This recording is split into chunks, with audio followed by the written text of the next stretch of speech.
Stephen Waldorf, a 26-year-old film editor, was shot and seriously injured by police officers in London on the 14th of January 1983 after they mistook him for David Martin, an escaped criminal. The shooting caused a public outcry and led to a series of reforms to the training and authorization of armed police officers in the United Kingdom. Martin was a cross-dressing thief and fraudster who was known to carry firearms and had previously shot a police officer. He escaped from custody in December 1982, and the police placed his girlfriend under surveillance.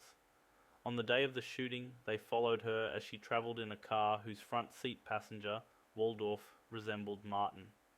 When the car stopped in traffic, Detective Constable Finch, the only officer present who had met Martin, was sent forward on foot to confirm the passenger's identity.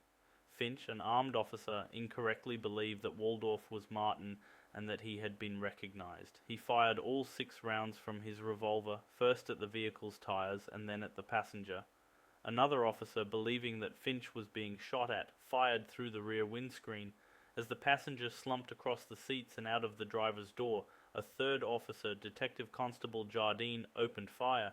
Finch, having run out of ammunition, began pistol whipping the man. Only after he lost consciousness did the officers realize that the man was not Martin. Waldorf suffered 5 bullet wounds from 14 shots fired and a fractured skull. Finch and Jardine were charged with attempted murder and causing grievous bodily harm. They were acquitted in October 1983 and later reinstated, though their firearms authorizations were revoked. Waldorf recovered and received compensation from the Metropolitan Police. Martin was captured 2 weeks after the shooting following a chase which ended in a London underground tunnel.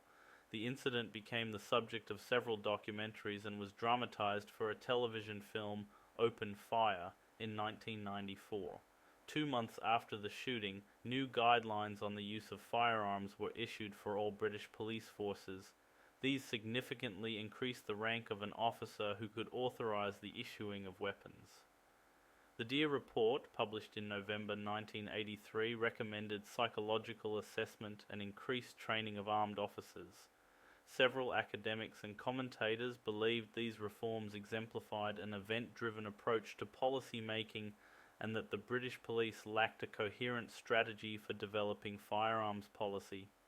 Several other mistaken police shootings in the 1980s led to further reforms, which standardized procedures across forces and placed greater emphasis on firearms operations being conducted by a smaller number of better trained officers, to be known as authorized firearms officers, and in particular by dedicated teams within police forces. We're doing a trial of this new voiceover, so if you'd be so kind as to give feedback via a comment or following the link in the description to a poll, that would be very much appreciated. Thank you. That's all folks, don't forget to like and subscribe because you never know, our next video could be just as interesting.